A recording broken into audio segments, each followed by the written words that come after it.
All right, hi everybody. Today we're going to talk about very specific strategies you can use to overcome overtraining. So stay tuned and find out.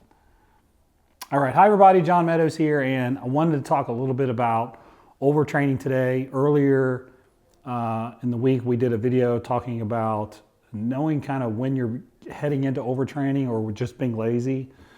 And I talked a little bit about the symptoms of overtraining. So now, if you're one of those people that was watching that video and you said, hey, that's me, he's describing me, you're definitely going to want to stay tuned to this video because I want to tell you how to overcome that overtraining state. So I do want to reiterate, overtraining itself, again, it's not something that happens from one workout. You don't just all of a sudden wake up one day overtrained. It happens from a series of weeks or months, maybe years for some people, where you're just not giving your body enough time to recover. And that could be your muscles or it could be your central nervous system. So if you're one of those people and you're overtrained, you're not recovering, your performance is going downhill, you're having problems with sleeping and all that stuff, maybe you feel irritated or angry all the time, then here are some strategies that will help you. And everybody likes to employ these strategies. So number one is increase your calories.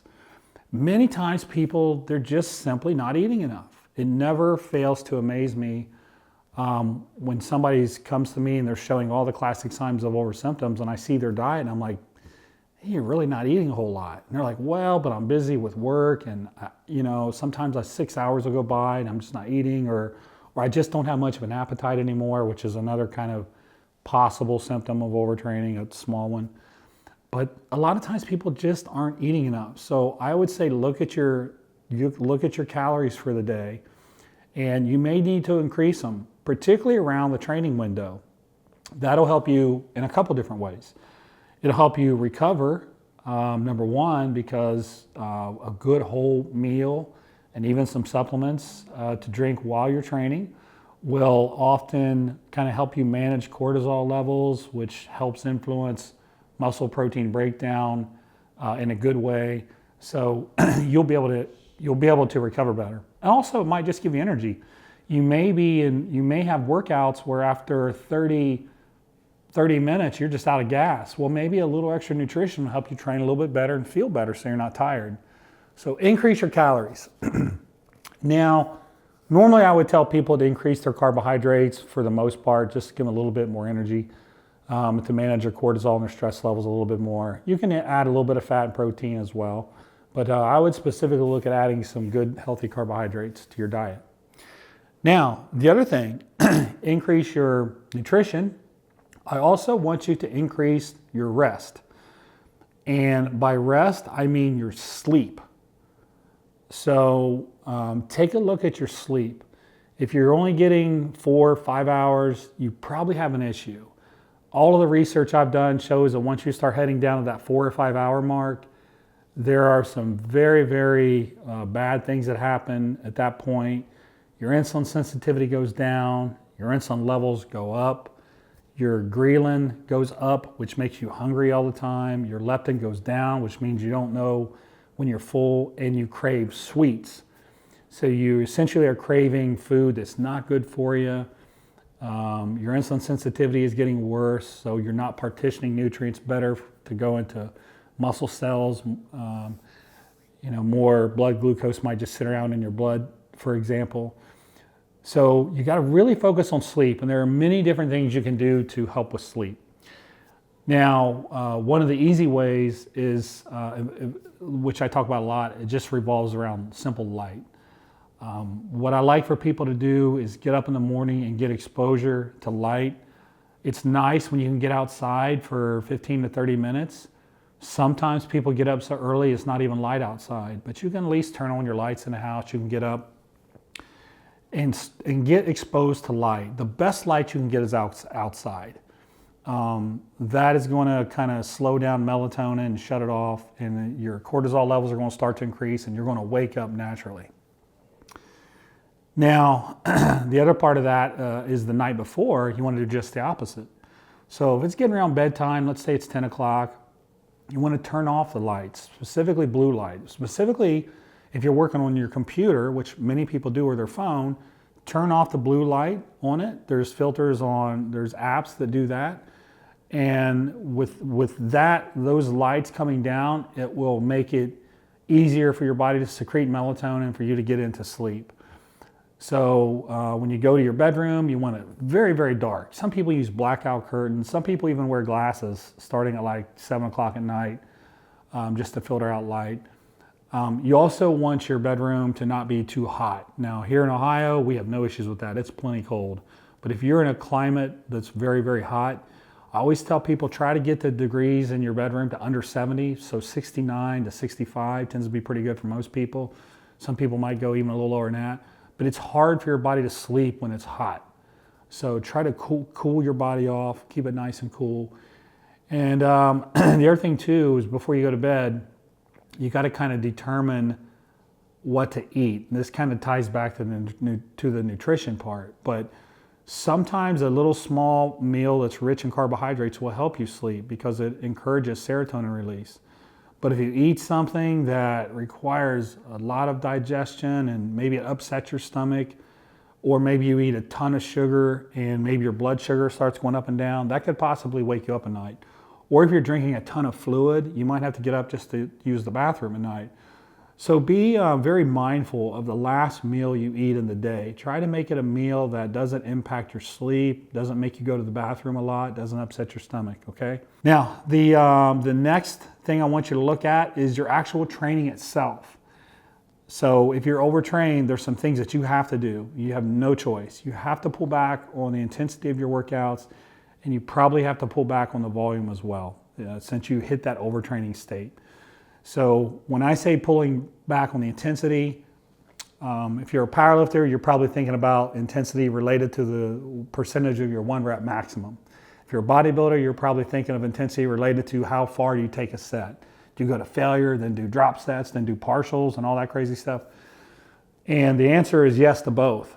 You don't go quite as heavy. You know, if you were training for 80% of your 1 rep max, maybe you do the same number of reps with 65% of your 1 rep max, which would certainly be easier.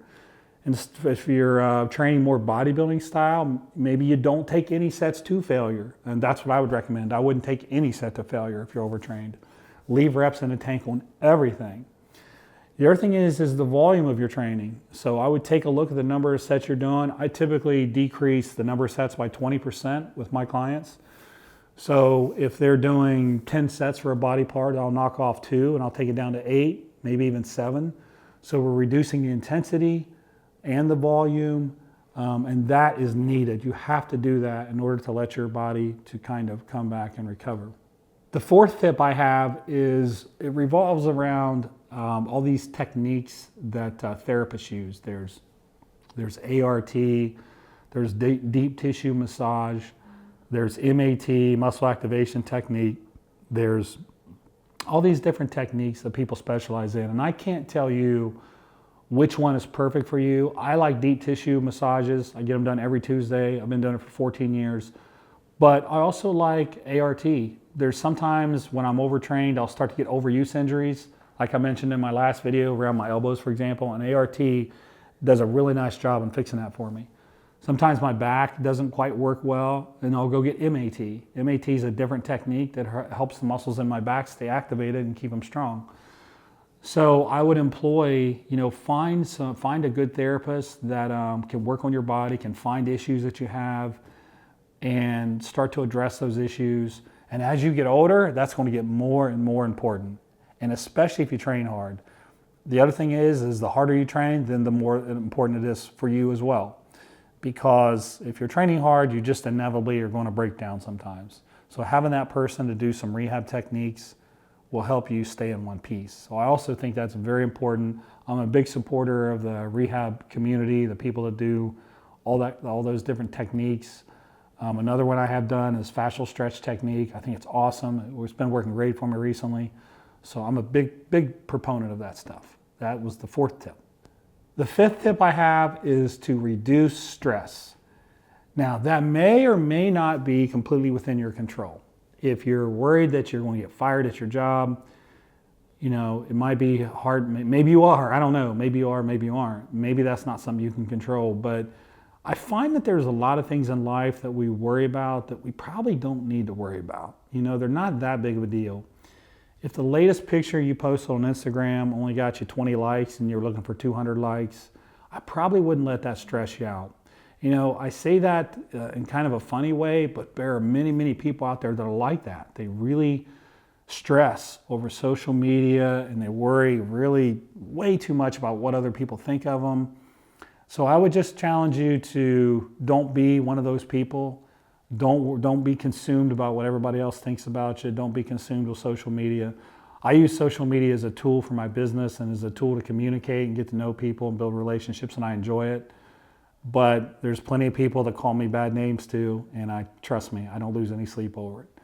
So just try not to stress. And you know, there's different things that happen in life some things are a little bit more difficult to kind of ignore. And I know sometimes you can't ignore them. If you need to call a friend, man, call a friend, talk to them, get it off your chest. But just try not to stress so much. Try to keep the big picture in mind. You know, is this really a big deal? Ask yourself that before you stress out about something. And the last thing I would say is it kind of ties to that last one, and it's to laugh. It's to enjoy yourself, have a good time.